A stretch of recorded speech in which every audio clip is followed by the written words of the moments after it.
ఓం శరవణభవాయ నమః. శ్రీ సుబ్రహ్మణ్యేశ్వర స్వామి షోడశనామ స్తోత్రం. ఎవరైతే ఈ స్తోత్రాన్ని భక్తితో పారాయణ చేస్తారో వారు సాక్షాత్తు ఆ దేవగురువు బృహస్పతి అంతటి వాక్చాతుర్యాన్ని, జ్ఞానాన్ని పొందుతారు.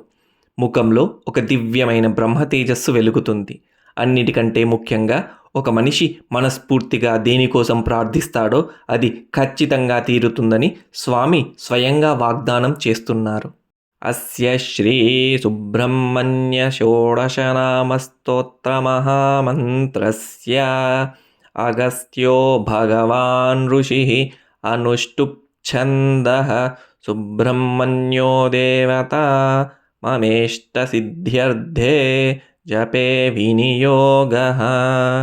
అథ ధ్యానం షడ్వక్త్రం శిఖివాహనం త్రినయనం చిత్రాంబరాలంకృతం శక్తిం వజ్రమసిం త్రిశూలమభయం ఖేటం ధనుశ్చక్రకం పాశం కుక్కుటమంకుశం చ వరదం హస్తైర్దధానం సదా ధ్యాయేదీప్సితసిద్ధిదం శివసుతం స్కందం సురారాధితం.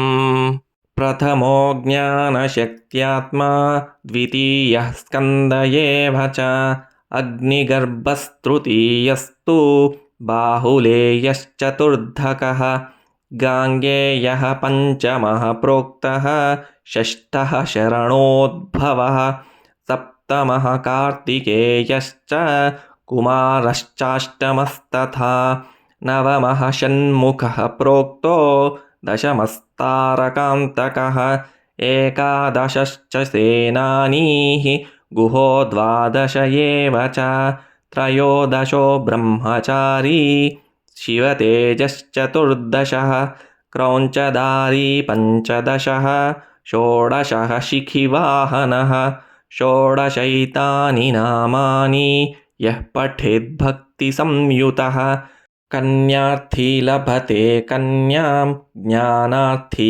జ్ఞానమాప్నుయాత్ విద్యార్థీ లభతే విద్యాం ధనార్థీ ధనమశ్నుతే యద్యత్ ప్రార్థయతే మర్త్యః తత్సర్వం లభతే ధ్రువం. ఇతి శ్రీ సుబ్రహ్మణ్యేశ్వర షోడశనామ స్తోత్రం సంపూర్ణం.